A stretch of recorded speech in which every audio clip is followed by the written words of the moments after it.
Hello friends, welcome to Shiny Samayal. இன்றைக்கி நம்ம கோதுமை மாவு வெல்லம் பயன்படுத்தி கேக் எப்படி பண்ணுறதுன்னு பார்க்க போகிறோம். இதை குக்கரில் எப்படி பண்ணுறதுன்னு தான் நான் இன்றைக்கி காட்ட போகிறேன். அடுத்து இந்த கேக்குக்கு ஏற்ற பட்டர் க்ரீம் எப்படி பண்ணுறதுன்னு காட்ட போகிறேன். இப்போது இதை எப்படி பண்ணுறதுன்னு பார்க்கலாம். வீடியோக்குள்ளே போக முன்னாடி என்னோட சேனலை இது வரைக்கும் சப்ஸ்கிரைப் பண்ணாதவங்க மறக்காமல் சப்ஸ்கிரைப் பண்ணிக்கோங்க. அப்படியே பக்கத்தில் இருக்க பெல் பட்டனையும் கிளிக் பண்ணிக்கோங்க. அப்போ தான் நான் அடுத்தடுத்து போடுற வீடியோஸை நீங்கள் தவறாமல் பார்க்க முடியும். முதல்ல கேக் பண்ணுறதுக்காக நான் இன்றைக்கி 1.25 கப் கோதுமை மாவு எடுத்திருக்கேன். கூடவே 1 டீஸ்பூன் பேக்கிங் பவுடர், 1 பிஞ்ச் உப்பு, இதெல்லாம் சேர்த்து இந்த மாவை நம்ம மிக்ஸ் பண்ணி வச்சுக்கலாம்.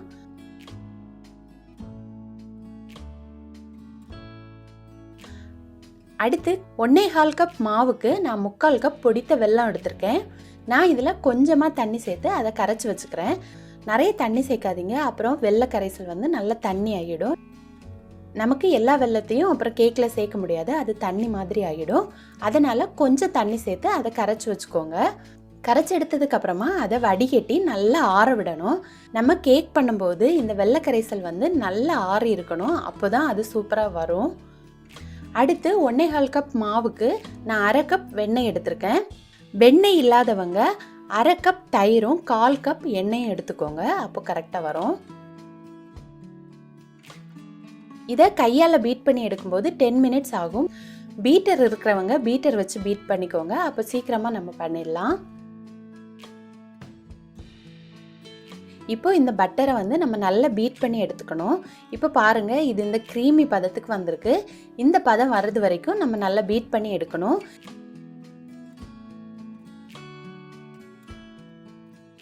கூடவே இதில் 1 டீஸ்பூன் வெனிலா எசன்ஸும் நம்ம கரைச்சி வச்சுருக்க வெள்ளை கரைசலையும் இதில் சேர்க்கணும். வெள்ளை கரைசலை மொத்தமாக சேர்க்காதீங்க, கொஞ்சம் கொஞ்சமாக சேர்த்து மிக்ஸ் பண்ணி எடுக்கணும். அப்போ தான் அது அந்த வெண்ணெய் கூட நல்லா மிக்ஸ் ஆகி கிடைக்கும் நமக்கு. இப்போது கொஞ்சம் சேர்த்து நான் மிக்ஸ் பண்ணியிருக்கேன். அடுத்து மீதி இருக்க வெள்ளை கரைசலையும் சேர்த்து நம்ம லைட்டாக மிக்ஸ் பண்ணி எடுக்கணும். உங்கள்கிட்ட தூசி இல்லாத வெல்லம் இருந்துச்சுன்னா நீங்கள் அதை அப்படியே கூட யூஸ் பண்ணிக்கலாம். பட்டரை பீட் பண்ணதுக்கப்புறமா அதை நல்லா பீட் பண்ணக்கூடாது, லைட்டாக மிக்ஸ் பண்ணி தான் எடுக்கணும். இப்போ வெள்ளை கரைசலை மிக்ஸ் பண்ணியாச்சு. அடுத்து நம்ம எடுத்து வச்சுருக்க மாவையும் மிக்ஸ் பண்ணி எடுக்கணும். மாவையும் மொத்தமாக சேர்க்காம நம்ம கொஞ்சம் கொஞ்சமாக சேர்த்து மெதுவாக மிக்ஸ் பண்ணி எடுக்கணும். ரொம்ப ஸ்பீடாக மிக்ஸ் பண்ணாதீங்க, அதில் இருக்க ஏர் பபிள்ஸ் எல்லாம் போயிடும். அப்புறம் கேக் நமக்கு நல்லா ஸ்பாஞ்சியாக கிடைக்காது.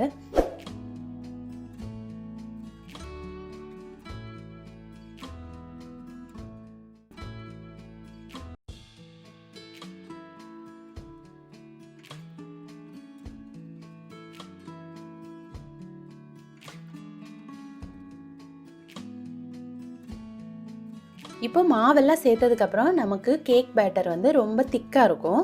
அதனால் இதில் ஒரு 1/4 கப் பால் சேர்த்துக்கலாம். பால் சேர்த்து இதை லைட்டாக மிக்ஸ் பண்ணி எடுத்துக்கணும். மிக்ஸ் பண்ணி இந்த மாதிரி ட்ராப்பிங் கன்சிஸ்டன்சி வரும்போது நம்ம எடுத்துடலாம். இந்த பதம் வர்றது வரைக்கும் நம்ம தேவையான அளவு பால் சேர்த்துக்கணும். இது 1/4 கப் பால்னு கரெக்டாக சொல்ல முடியாது.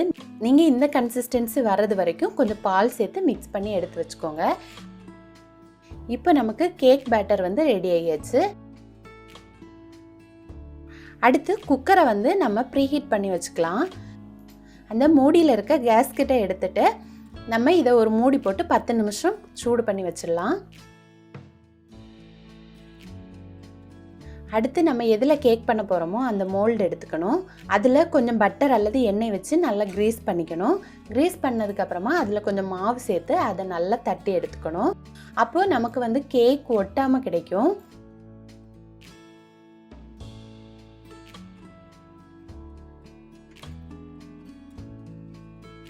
இப்போ நம்ம ரெடி பண்ணி வச்சிருக்க கேக் மாவையும் இதில் சேர்த்துடலாம்.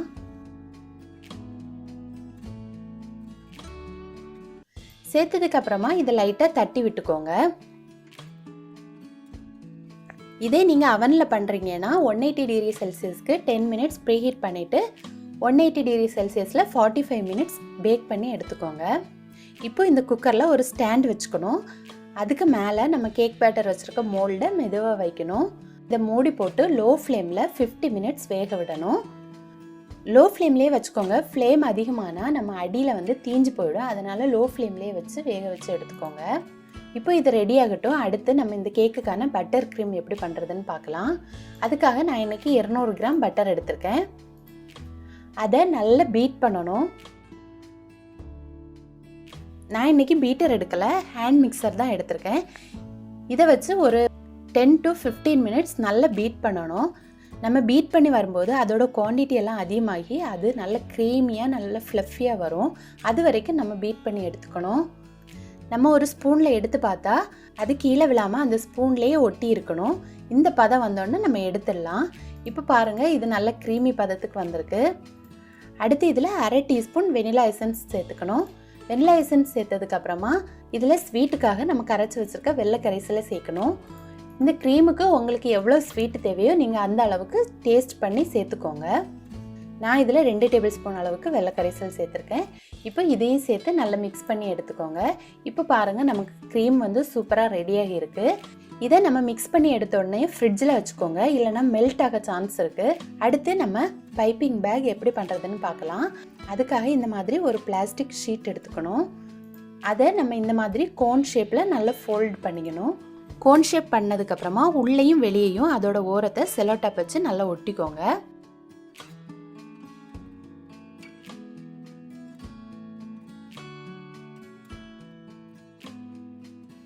அடுத்து அதோட கார்னரை கட் பண்ணி எடுத்துக்கலாம். நான் இன்றைக்கி இந்த மாதிரி நாசில் யூஸ் பண்ணுறேன். இதை நான் ஷீட்டோட ஓரத்தில் வச்சு பைப்பிங் பேக் வந்து ரெடி பண்ணியாச்சு. இது இல்லாதவங்க கார்னரை மட்டும் கட் பண்ணி அதை அப்படியே வச்சு டெக்கரேட் பண்ணிக்கலாம்.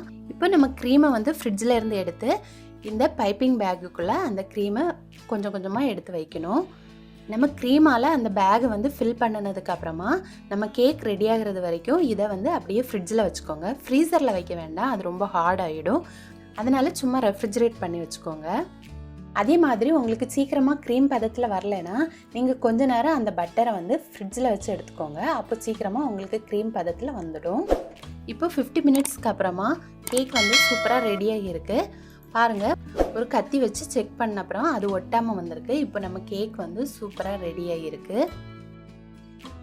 இதை லைட்டாக ஆற விட்டதுக்கப்புறமா நீங்கள் அன்மோல்ட் பண்ணிக்கோங்க. இப்போது இதில் க்ரீம் அப்ளை பண்ண முன்னாடி இந்த கேக் வந்து நல்லா ஆற விடணும். அப்போ தான் நம்ம க்ரீம் வந்து கரெக்டாக அப்ளை ஆகும். இல்லைனா வந்து அந்த க்ரீம் வந்து மெல்ட் ஆக சான்ஸ் இருக்குது. நான் ஃபுல்லாக ஆற விடலை, லைட் ஹீட் இருக்கும்போதே அப்ளை பண்ணேன். அதனால் எனக்கு வந்து க்ரீம் வந்து லைட்டாக மெல்ட் ஆக ஸ்டார்ட் ஆச்சு. அதனால் நீங்கள் பண்ணும்போது அதை கம்ப்ளீட்டாக ஆற விட்டுட்டு அதுக்கப்புறமா க்ரீம் அப்ளை பண்ணுங்கள். அப்போ கரெக்டாக வரும். ஃபஸ்ட்டு அந்த க்ரீமை எடுத்து இந்த கேக் ஃபுல்லாக கவர் பண்ணிக்கணும். அடுத்து உங்களுக்கு என்ன மாதிரி டிசைன் வேணுமோ நீங்கள் அந்த மாதிரி அதை டெக்கரேட் பண்ணிக்கலாம். நான் இன்றைக்கி சும்மா ஃப்ளவர் மாதிரி வைக்க போகிறேன். உங்களுக்கு இது டெக்கரேட் பண்ண வரலைன்னா நீங்கள் ஜஸ்ட் சும்மா அப்ளை பண்ணி மட்டும் விட்டால் போதும். நமக்கு இப்போ ஹாட்டாக இருக்கிறனால இந்த க்ரீமுமே ரொம்ப சீக்கிரமாக மெல்ட் ஆகிடுச்சு. இதே நீங்கள் ஏசி ரூமில் அல்லது நல்ல கூலிங்கான இடத்துல பண்ணிங்கன்னா இந்த பட்டர் க்ரீம் ஃப்ரோஸ்டிங் வந்து நல்ல பெர்ஃபெக்டாக வரும். இப்போ பாருங்கள், இது சூப்பராக டெக்கரேட் பண்ணியாச்சு.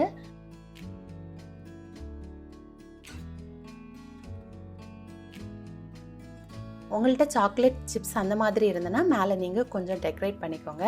இல்லைனா சாக்லேட் துருவி சேர்த்துக்கோங்க, அதுவுமே நல்லாயிருக்கும். அடுத்து நீங்கள் தேவையான சைஸில் கட் பண்ணி இதை சர்வ் பண்ணிக்கலாம். பாருங்கள், இது எவ்வளோ சாஃப்டாக க்ரீமியாக வந்திருக்கு. இந்த கேக்கை வந்து நீங்களும் எல்லோரும் உங்கள் வீட்டில் ட்ரை பண்ணி பாருங்கள். இப்போ இந்த லாக்டவுன் டைமில் நம்ம வீட்டில் பிறந்த நாளெல்லாம் வந்துச்சுன்னா நீங்களும் இதை ஈஸியாக செய்து பார்க்கலாம். கட்டாயம் சூப்பராக வரும். நீங்கள் எல்லோரும் இதை ட்ரை பண்ணி பார்த்துட்டு உங்களோட கமெண்ட்ஸை சொல்லுங்கள். இந்த வீடியோ உங்களுக்கு பிடிச்சிருந்ததுன்னா என்னோடய சேனலை மறக்காமல் சப்ஸ்கிரைப் பண்ணிக்கோங்க. தேங்க்யூ.